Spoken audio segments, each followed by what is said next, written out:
Hello बच्चों, कैसे हो आप सब? Hope everyone is doing very well. तो आज हम लेकर आए हैं एनिमल किंगडम। एनिमल किंगडम को आज हम ट्रिक्स के साथ करने वाले हैं। जी हाँ, बिल्कुल ट्रिक्स के साथ। इस सेशन को देने के बाद आप भी एनिमल किंगडम के बाप बनने वाले हो। बाप, इसकी गारंटी मैं आपको देता हूँ। नीट 2024 में जो बच्चे अपीयर होने वाले हैं, उन सब के लिए बहुत ही ज़्यादा बेनिफिशियल रहने वाला है। अगर हम देखेंगे तो अभी भी हमारे पास 3 महीने बचे हुए हैं नीट एग्ज़ाम के लिए, और इन 3 महीनों में जो कंटेंट मैं इस चैनल पे डालने वाला हूँ, उससे गारंटीड 330 प्लस मार्क्स आपको मिलने वाले हैं अगर आप इस चैनल से कंसिस्टेंटली जुड़े रहे। बाकी चलो स्टार्ट करते हैं। तो एनिमल किंगडम का जो पहला टॉपिक है वो हमारी एनसीईआरटी में दिया हुआ है, वो है level of organisation. Level of organisation कुछ नहीं है, 3 तरीके की है। पहला अगर हम देखेंगे तो सेल। सेल से क्या बनता है? टिश्यू। टिश्यू से क्या बनता है? ऑर्गन। ये एक अरेंजमेंट है। सेल से टिश्यू बना, टिश्यू से ऑर्गन बना, और इन्हीं 3 नामों से सेल्यूलर लेवल, टिश्यू से टिश्यू लेवल और ऑर्गन से ऑर्गन लेवल, 3 तरीके की ये लेवल ऑफ ऑर्गेनाइजेशन होती है। और सेल्यूलर लेवल अगर हम देखेंगे फाइलम पोरिफेरा में मिलती है हमें, और जो टिश्यू लेवल है वो हमें 2 फाइलम्स में मिलती है, phylum Cnidaria and Ctenophora.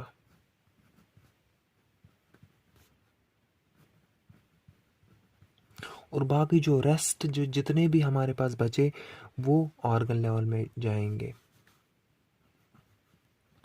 Rest all phylas. ठीक। तो खत्म लेवल ऑफ ऑर्गेनाइजेशन। सेल से टिश्यू बना, टिश्यू से ऑर्गन बना। सेल से सेल्यूलर लेवल किस में पाई जाती है? पोरिफेरा में। टिश्यू से टिश्यू लेवल किस में पाई जाती है? Phylum Cnidaria and Ctenophora. खत्म। ऑर्गन लेवल किस में पाई जाती है? Rest all the phylas. और इन सब को करने से पहले मैं आपको एक सीक्वेंस बताऊंगा कि हम फाइलम्स को याद कैसे कर लेते हैं। तो चलिए वो सीक्वेंस हम याद करते हैं। First is Porifera, second is Nidaria, the third one is Ctenophora, the fourth one is Platyhelminthes,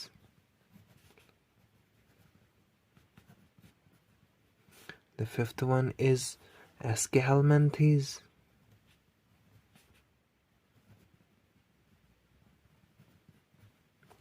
the sixth one is Annelida,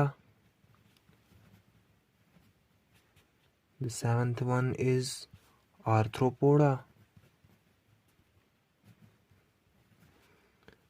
the eighth one is Mollusca, the ninth one is, ninth में यहाँ पे लिखूंगा, Echinodermata,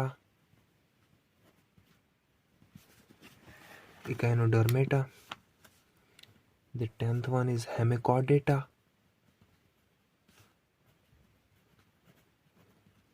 and the 11th one is Chordata.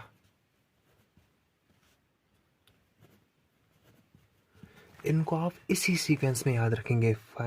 Porifera, Cnidaria, Ctenophora, Platyhelminthes, Aschelminthes, Annelida, Arthropoda, Mollusca, Echinodermata, Hemichordata and Chordata.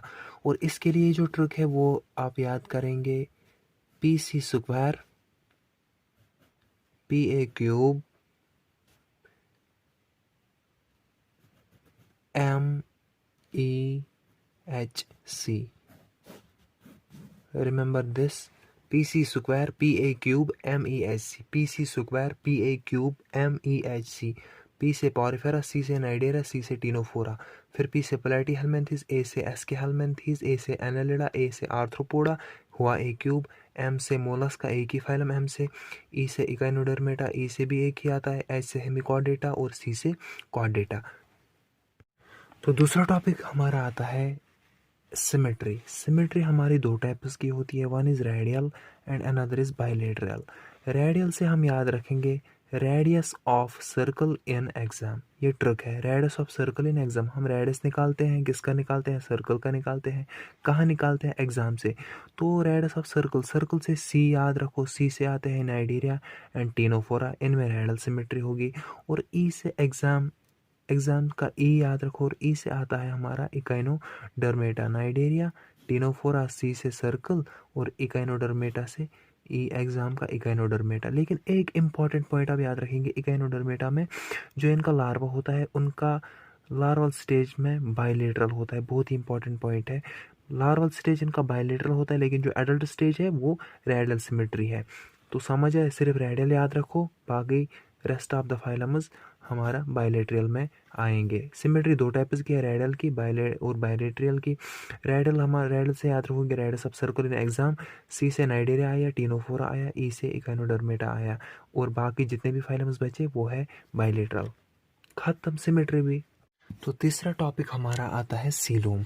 Coelom क्या होता है, एक cavity होती है जो मेसोडर्मली इन ऑरिजिन होता है। बहुत ज़्यादा इंपॉर्टेंट, मेसोडर्मली इन ऑरिजिन, एग्जामिनर पूछ सकता है ये कि सीलोम का ऑरिजिन क्या होता है, मेसोडर्म से बनता है। तो सीलोम तीन तरह के का हमारा होता है, सीलोमेट, सीडोसिलोमेट और सीलोमेट्स। सीलोमेट जो सीलोमेट्स होते हैं जिनमें सीलोम बने उनको हम सीलोमेट्स कहते हैं। जिनमें नहीं बने उनको एसिलोमेट्स कहते हैं। और बचा कौन, सीडोसिलोमेट। सीडोसिलोमेट होते हैं वो जिनमें फॉलस सीलोम बनता है। फॉलस सीलोम मतलब सीलोम तो बनता है लेकिन पूरी तरीके से नहीं बनता है। सीडो का मतलब ही हमारा है फॉलस, मतलब फॉलस सीलोम बनता है। इसको आप कैसे याद रखेंगे, एक अच्छी सी ट्रिक है।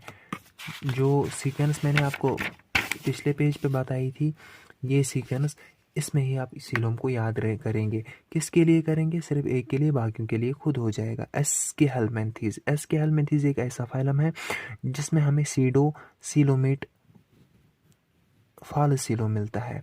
सीडोसिलोमेट ये कहते हैं इनको, एस्केलमेंथीज को हम सीडोसिलोमेट्स कहते हैं। एस्केलमेंथीज से जो ऊपर वाले फाइलम्स आएंगे, जितने भी ऊपर वाले फाइलम्स आएंगे वो एसिलोमेट्स होंगे, यानी कि उनमें सीलोम नहीं बनेगा। जो एस्केलमेंथीज से नीचे वाले फाइलम जितने भी बचे उनमें सीलोम बनेगा और उनको हम सीलोमेट्स कहेंगे। खत्म, एस्केलमेंथीज सीडोसिलोमेट्स, इसके ऊपर जितने भी आए एसिलोमेट्स, इसके नीचे जितने भी आए सीलोमेट्स।